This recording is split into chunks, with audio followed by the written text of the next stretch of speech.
Everybody. This is Life Lessons with Mikey Messier. If you're listening to the audio version on the Wrestling with the Future podcast network, I am Mike Messier. I am here in Florida. My buddy Jimmy Fallucca. Jimmy, did I say your last name right? You said it perfectly, sir. Thank you. Very good. And Jimmy, you're in the Northeast. Can you give us a certain area that you're in? Do you want to disclose that? I am in Staten Island, New York, sir. One of the 5 boroughs of New York. Nice. The closest I think I've been there was Long Island. How far is Staten Island from Long Island? If you're going to drive there, it's a pretty long drive. I remember once, because of my job, I had to drive out there once with some coworkers. See, I work at Staten Island Hospital, and our Northwell Health, one of our main corporation buildings, is in Long Island. We all had to go out there once, and let me tell you something, the traffic was murder. I don't wish it on. If you want to give someone a really bad day, have them drive out to Long Island, because the traffic alone will drive them nuts. The last time, and really the first time I was at Long Island, was to visit in the summer of 2018. Right around this time, 2 years ago, I visited a guy named Brian Danovich. Brian Dano was the toughest man on Tough Enough, the class with Miz and Ryback. And long story short, if you remember, he was the guy that blew out his chest muscle doing an excessive amount of bench pressing really quick. Ooh. And they actually put him in Ohio Valley, and he had like Carl Anderson in his class there in Ohio Valley. And but Dano, unfortunately, about a month after I hung out with him, he passed away. Oh. So it was horrible, because I met this guy at his home, and he had the whole world ahead of him. But I think he was one of those guys that didn't realize that maybe the best was yet to come.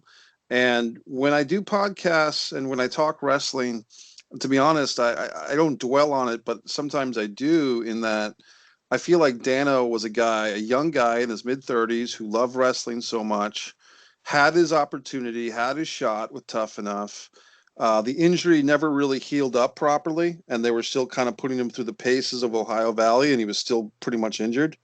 And he just never got that brass ring, and he was always kind of floating around hoping for it. And he 10 years later, he found himself doing these podcasts, and he interviewed Hannibal, and I think he interviewed some other people of note. I think he talked to Sean Mooney, among others, and people liked him. But he always kind of had that, I want to be in the elite. I want to be in the WWE, not the Cody Rhodes elite, but the WWE elite. I get what you meant. Yeah. Yes. Well, unfortunately, and I've discovered this in my 11 years in my vocation, a lot of times when you're down, you can't see that you could only go up. Like there was a time period from about 2 years ago, it was right after my son was born, where I was going through some troubles at my job. And let me tell you something. When you're 27, 28 years old and you're coming home every day with chest pains from stress, it'll knock you on your ass physically and mentally. But I was fortunate that I had an excellent support system around me, family, and very close friends that were like, listen, you're going to get through this. Once you get over this hump, start planning for the future. And let me tell you something. Professionally, I can't remember the last time I was this happy. So, it's at that time when you're going through the depression, you're going through the downtime, you're going through the sadness, it's hard to see the forest for the trees. It's hard to see that sun peeking out over the horizon. But man, let me tell you, for anyone that's actually listening to this, if you're going through that right now, believe me, when you're down, you can only go up. And let me tell you, if you believe in yourself enough and you work hard enough, believe me, you can go far in life. I'm living proof. You can do it. Well, you're a family man. You've got I don't know how much you want to talk about that, but you've got yourself a nice family going on there, right? Yeah, let me tell you something. I could not ask for a better family. I have great parents. They're my rock. They've been the blood pumping through my chest for my whole life. I have an excellent sister who's basically my best friend. We're always together. We're always hanging out. She's actually the godmother to my son. And nice. Forget it, that kid, ever since he started talking, one of his first words was her name. He follows me around all the time. And I have a beautiful wife. She's absolutely awesome. She's been with me since 2011. And, we're coming up. Next year will be 10 years that she and I are together. Congratulations. Yeah, thank you. We got married in 2017. Believe it or not, she actually picked the wedding date for it to be on my father's birthday, because that's how close her and my dad are. So that's really cool. We're a very tight-knit family over here. So you know, personally, I've got a good life. I have no complaints. Now, what I wanted to talk about with you tonight, Jimmy, and you and I have kind of known each other through these Facebook circles for a couple of years, and just real quick, I want to give a shout out to our sponsor, Manscaped. Manscaped is a men's grooming product, and what it's really good for, Jimmy, is basically men's grooming. Now, people might be wondering, what's that? Well, it's basically between the waistline and the knee. And I won't. I'll let people's imagination. You don't got to elaborate further. Right. Yeah. so the promo code Wrestling Future gets you 20% off all your purchases, and what they have is the lawnmower 3.0, the razor. They have all these wonderful aromas and gels and all these wonderful things, and they're branching out into some new products. And the reason why this is important really is kind of the health reason, if nothing else. It's the summer, it's the heat, and in that area, if people are not well groomed, they're more susceptible, in my opinion, to ingrown hairs and all types of nasty stuff. So you want to keep yourself nice and trim and all that good stuff. They're prone to a lot of other things. You don't realize how important hygiene and cleanliness is. Most people, and I've said this for years, the most unsung heroes in all the cities are the sanitation workers. Because if it wasn't for them, our cities would be filled with pestilence, with disease and trash all over the place. And the human body is no different. The women have to do maintenance more than we do most of the time, but we still have to do it. So you're promoting something that's really useful, whether guys want to admit it or not. You got to take care of yourself. That's right. Thank you, Jimmy. And Manscaped, MANSCAPED.com, and the promo code Wrestling Future gets you 20% off. If you are going to go and get some Manscaped stuff, make sure you use our promo code so the good folks, Kyle and everybody else at Manscaped, knows that we are speaking good on their behalf. And nice T-shirt you got on, Mike. Thank you. This is the Wrestling with the Future podcast T-shirt. Appreciate that. Our good host and producer who gets this show everywhere, all the audio versions. And Jimmy, this guy, Angelo, Psychic Medium, he's up in the New Jersey area. He's really working hard to broadcast all these shows. Life Lessons, which is my show. The Refs Roundtable, which is in honor of Jeff the Ref Robinson, who passed away on February 29th of this year. Yeah, he was a good guy. The flagship, Wrestling with the Future. And I know you have been on the show before with Angelo a couple of times, but reason why I wanted to talk to you, I'm kind of fascinated by you, Jimmy, in a low-key way, is because you have been doing, to give them credit, the One Wrestling Network group has been around for a while.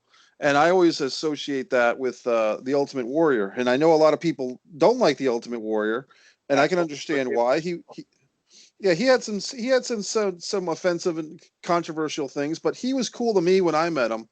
And but my thing is this: you do these kind of fantasy bookings, and one of the characters you're really kind of fascinated with, and always feeling that's being misused, misdialed. They're not tuned in. Vince McMahon is look. I think Vince McMahon is having age issues, to be honest with you. And I don't say that to make fun of him. I just think it's true. So when we're talking about Bray Wyatt, the last time I saw him was Sunday night on pay-per-view. He's wrestling in the Swamp match. And my feeling was this. I thought the Bray Wyatt John Cena match at WrestleMania was an art house film. I enjoyed it. But now that we're going to the well like the fourth or fifth time with this cinematic match experience, and it's the Swamp match, Bray Wyatt versus Braun Strowman, and they did like kind of the Clockwork Orange, tie you down to a chair and yell at you and all that stuff. What did you think of the Swamp match in particular, Jimmy? What did you think of it? Well, I personally am not a fan of the cinematic style matches. I don't feel that they really have a place in pro wrestling because pro wrestling is meant to take place in the ring surrounded by fans. I don't want to get too deep into it because I don't want to consume our time, but I personally think the WWE and all other wrestling promotions, let's not leave the rest out, could have benefited from taking a much-needed hiatus and, cracking down, spending that time to come up with some interesting stories that people would want to be interested in. Because as fascinated as I might be with the Bray Wyatt character or some other characters like a Keith Lee or an Aleister Black, the WWE is doing record low ratings. Nobody's watching, even though they're all stuck home for the most part. So that means that even though the fans are stuck home, they're not watching. They just pulled a 1.1 Nielsen rating.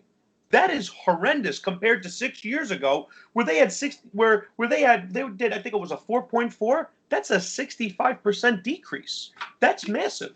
So I watched the Swamp match, not going to lie, because I will watch the pay-per-views here and there if there's a match I'm interested in. And I was interested really in just seeing what they were going to do with the Wyatt character and Braun Strowman, because I did feel a few years ago they could have done something with him. Even though I wasn't a fan, I recognized that he was popular. You know, Bray is good in those cinematic type presentations because I feel that his character is really out of a horror story. His character's out of a horror story. So he might benefit from that. I'll never accuse him of being a great in-ring worker. He's not gonna give you a Briscoe Funk classic. Sure. But, for his character, it was interesting. It was different. Did I really understand how to win? No, because they never clarified that, because there's never been a precedent for something like this. So, as I mentioned, I liked it for what it was, but if I would much rather see these guys in the ring with an arena filled with fans. So I enjoyed the match for what it was, but at the same time, I looked at it and said, as cool as this might be to some people, for the most part, it's going to be looked at as another cinematic match that really wasn't necessary. They should be on a hiatus, in my view. Okay, well, that's a good point. And like you said, that would be a whole other sphere, because I tend to agree and disagree with you, if that makes any sense. I agree in that I personally feel that when this whole COVID thing started, if the WWE, let's just stick with them, and if they had gone on hiatus initially and said, hey, folks, NBA went on hiatus, NHL went on hiatus, we're going on hiatus, and use this time to let all the wrestlers heal up their injuries, spend time with their family. If any of the female, be safe. If any of the females wanted to have a family, have a baby, they could have used that opportunity to experiment with that, so to speak. And instead, the show must go on. The WWE, the show went on, folks, right here in Florida. And for me, once that decision was made, I'm willing to go with it, because I think there have been some improvements in the product. For instance, some of these Edge interviews backstage, the Orton Edge match, the quote greatest match ever quote, I thought just two things about that match bothered me was the collar and elbow tie up at the beginning with Edge and Orton. But the under the camera shot, everything else I kind of liked. So my feeling is once they've made that decision, the show must go on. Kind of like the Saudi Arabian thing. No one's more opposed to the Saudi Arabian shows than me. But once you've decided to do it, okay, we got Natalya Neidhart versus Lacey Evans. We got this guy, Mansoor, wrestling on 205 Live. So once they decide to do it, if you let them go down that path, then you have to see the pluses and minuses of going down that route. Fair enough. So that being said, with this Swamp match, the way that I cope with WWE now, Jimmy, is I watch on one computer and I'm doing something else on another computer at the same time. If I were to sit there with a TV and a bucket of popcorn and just watch WWE, I don't think I could get through it. But what I've noticed about you is you put a lot of time and energy into what I call the fantasy booking. And I've listened to some of your fantasy booking sessions and I've enjoyed them. But my question for you is, can you share with us, the Wrestling with the Future podcast audience who maybe have never heard you before, what do you think they could have done with Bray? What are some of your ideas with Bray that you don't mind sharing with our audience? If you were the booker? No, I don't mind at all. I mean, my philosophy when it comes to booking a talent that's less established, but obviously has the tools to be something more, is to allow them to become something more. You take a character like Bray Wyatt, his first program on the WWE stage was with Kane. You don't have Kane beat him. You put Bray over. Why? Because Kane, number one, he was already a bona fide Hall of Famer long before he fought Bray, so it wasn't going to hurt Kane. Then they put him in there with the most popular wrestler that they had at the time in Daniel Bryan, and while I, as a fan of Daniel Bryan, may not have wanted to see him lose that program, the bottom line was it was the right decision. Because Bray Wyatt faced Daniel Bryan at the Royal Rumble, if you recall that match. I don't know if you do, but it was easily one of the best matches of the year. Now, yes, we could say Daniel Bryan, the great in-ring technician that he is, contribute to that more than Wyatt, but if you watch the match, the storytelling, the facial expressions, the need to do moves, the reasoning to do moves. Like, they didn't just do a move just for the sake of doing it. No, there was a purpose behind it. Bryan going through the middle of the ropes to do a suicide dive, and Bray catches him, and Sister Abigail's him into the guardrail, following up on the fact that Bryan had a concussion a few weeks prior. You know, actually using the move for a specific reason because of capitalizing on the injury. And then you go the very next month to Elimination Chamber where it's the Wyatts versus the Shield. Neither of these groups are really established names. They're both still relatively new, and the crowd ate it up. Right. There wasn't a shit ton of false finishes, kicking out of finishing moves. It was just 6 young guys beating the crap out of each other. It told a story, and they put Wyatt over, which was the smart thing to do. Because Reigns, they already knew they were going to try to do something with him, so there was no reason to sacrifice Bray. But then the wheels fell off at WrestleMania 30 when they had Bray Wyatt face the guy in John Cena who's been put over more than anyone else. And instead of actually, taking what they were using in the match, which I thought was actually pretty smart at the time, where Bray introduced the steel chair into the match, you don't even have to have Bray beat him with the Sister Abigail. Have Cena use the steel chair on Bray Wyatt, get disqualified, so that way the people that don't identify with him can say, you know what? Bray got in his head. He screwed with him. He lost it. Or have Cena not use the chair, be distracted, get hit with the Sister Abigail. You know what? He couldn't bring himself to use the chair. I respect that. But you still don't damage the character. And I'm going to use one of their head writers as an example in Bruce Pritchard. In one of the WWE recent documentaries where they talked about Kane's debut. Well, we have Shawn Michaels and The Undertaker. They're fighting inside Hell in a Cell. We can't have either one really beat the other, so we have to make sure that they stay whole. Well, why wasn't it a priority to keep Bray Wyatt whole? Instead, they had John Cena beat him in a glorified 3-on-1 handicap match with both Harper and Rowan interfering, and then it gets even worse with the next month where they're having a steel cage match. All 3 of those guys couldn't beat John Cena. It takes a 4th member of the Wyatt family, which was a little kid singing a voice in a gargled voice. It takes 4 people to beat him. And then we go to Payback, which was the finish to the feud, and Cena beat him clean as a whistle. And you know what? That was the beginning of the end. People could say that was used for storyline purposes, but if you actually dissect his career, right, that was the beginning. You know this as well as I do, sir. Once they get comfortable with beating you, it's over. Because what happened at the next year's WrestleMania? Yes, people could say he wrestled The Undertaker, but The Undertaker, who no longer had the streak, which I still argue was a major mistake, because nothing positive came out of it. Did Bray need to lose that match? The Undertaker streak was already over. It was done. No harm would have came to The Undertaker if he would have done the job for Wyatt. And then you go to the year, then you could even go months later at the Survivor Series, where Wyatt and Harper wrestled Taker and Kane. Did Taker and Kane have to win that match? They were both already first ballot Hall of Famers. It wasn't necessary. Then you go to WrestleMania 32, where The Rock is having a segment. Here comes the Wyatts. You're thinking, oh, they're going to give Wyatt some shine. It'll take all 3.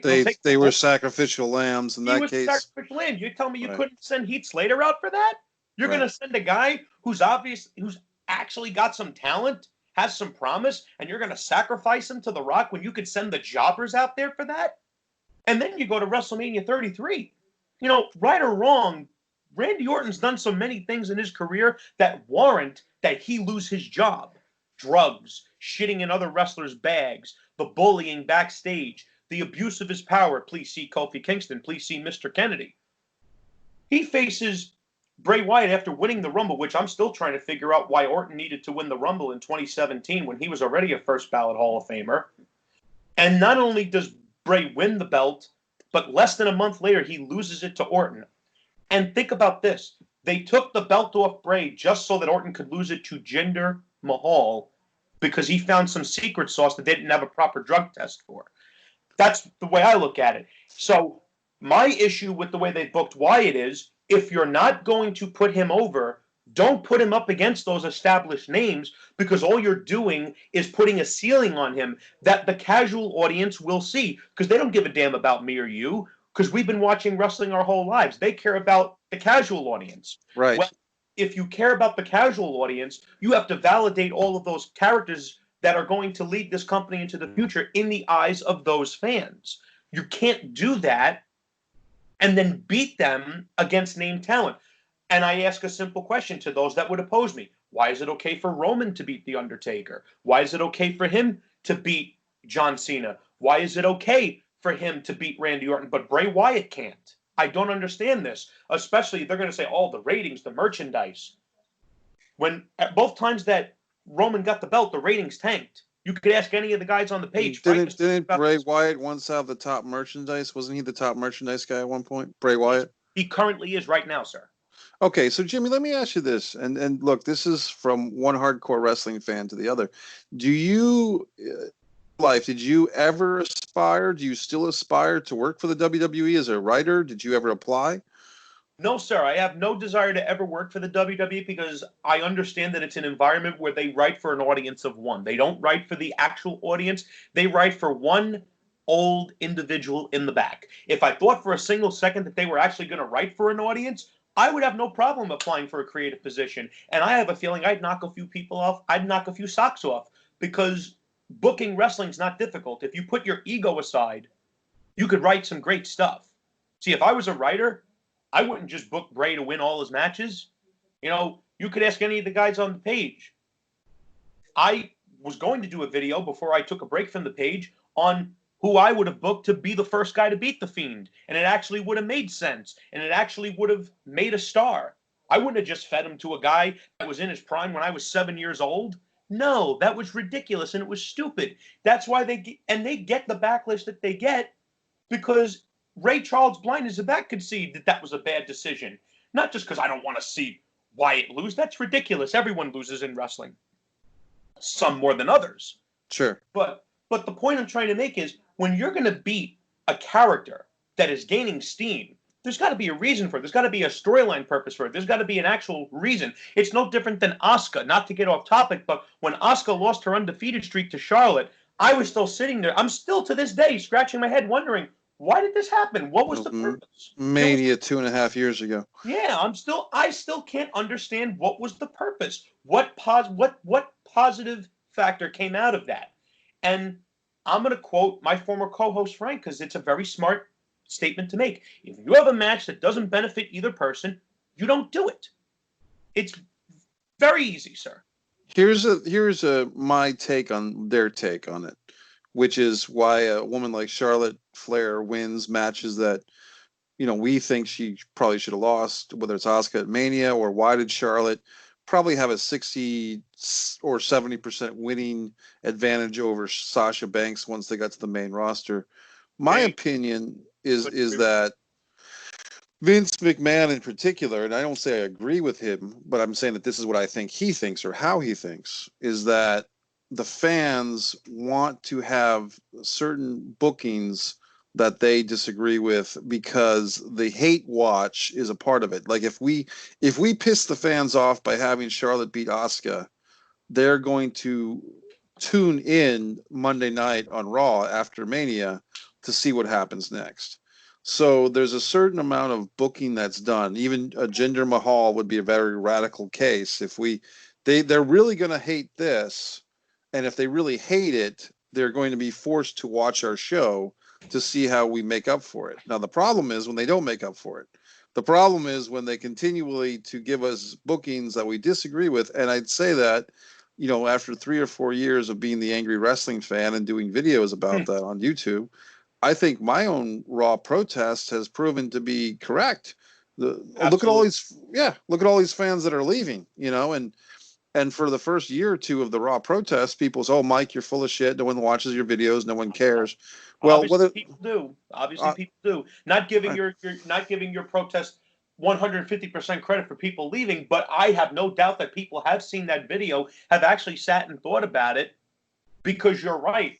There probably is some sort of logic behind, if we piss them off enough, they'll want to tune in to see this happen. Well, I would counter Vince McMahon with this. if you didn't have more people tuning in after you ended the Undertaker's undefeated streak to see Brock get his, you're not going to piss them off to want to watch anything. Because you would think, and Jim Ross described this perfectly, Brock was basically Bruce Dern that night. He shot John Wayne in the back. Right. And there was really, the ratings continued to go down. And here we are in 2020. They're approaching that 1.0 margin. And I've been asking this question for years, and maybe you can answer this for me. Sure. When do you hit the panic button? When do you finally say, okay, we need to change something here, or we're going to lose everything? I think they should have been pushing that panic button a long time ago is the answer. Agreed. And the gentleman, Vinny, on the Brian Alvarez discussion, Simpavini or something is his name, he was saying about 3 or 4 months ago when the ratings were bad, but not quite this bad, he was saying similar to what you just said, which is Alvarez was saying, hey, I think the ratings have hit the low point and they're just going to stay here at a 1.5 or a 2. And Mike Simpavini was saying, no, they can get worse. And he's been proven correct. They have gotten worse. And this counter argument that some folks have that it's because of DVDRs or it's because of YouTube TV or because people watch highlights on YouTube, that's a part of it. But the thing is, not that many people a week go out and get a DVDR or YouTube TV or watch clips on YouTube that didn't the week before. There's such. Now, when you lose 65% of your audience in less than 6 years, it's not the cord cutting, it's not the YouTube, it's not the virus, it's you. And you have, and the first step, you know this because you're a highly intelligent individual. The first step to fixing a problem is admitting you have one. I don't even think that they've reached that stage because they think we're swimming in money. It doesn't matter that people aren't watching. We're the WWE. We're going to exist forever. That's Triple H told Carl Anderson. We're going to be here forever. You sure you want to sign with AEW? And I sat there and I heard that statement. Well, they're that arrogant that they think that they're too big to fail. That's like too fat to diet. It's not true. It's not true. Right. No business is too big to fail. None. Look at Toys R Us and look at Sears. Come on. Sure. Well, RC Cola was once the number 3 cola in the country. Now this is going to segue because we're coming up on the half-hour mark. Okay. So what I want to do, Jimmy, is I want to see if you can stick around for a second episode back to back. Sure, I can. What we're going to do is we're going to segue into our next topic, which is we've established that you and I both know the problems of the WWE creatively. Yeah. Other people do as well. These Facebook groups, whether it's the Wrestling with the Future podcast, the group that you and I think Frank started, the One Wrestling Network page. Yep. Shane McKenna's Wrestling Fans. My buddy Neil Jones has a nice group, In Your Head Wrestling, Wrestle Talk, all these. I'm in like 20 or 30 groups. Just joined Pro Wrestling Uncensored, Pro Wrestling and MMA Extreme, and although I've been playing the heel for a couple of years in these groups, my point is to always educate and always say to these other wrestling fans, hey, if you're 35 years old, you're 25 years old, and you haven't sat down and given yourself 3.5 hours to watch Starrcade 1983. Or the highlights of the Crockett Cup 87, or if you haven't even watched WrestleManias 1, 2, and 3, what are you waiting for? Because these are some of the foundational episodes of what the modern day sports entertainment is. No, absolutely, especially that Starrcade event. I mean, Ricky Steamboat and Jay Youngblood going up against the Briscoes. You got that friggin' dog collar match with Valentine and Piper. One of the best, one of the most underrated matches that I've ever seen. Of course, the cage match with Flair and Harley Race, where Harley passed the torch to Flair. Now, just a quick question, because I figure you might know the answer. Do we know why the U.S. title wasn't on the line in that dog collar match? That's a good question. Because both of them went over to the WWF shortly thereafter. They put the U.S. title on Dick Slater shortly after that match. I think it was because they knew Piper was leaving. And they didn't want to give him the belt, so they got it to Dick Slater.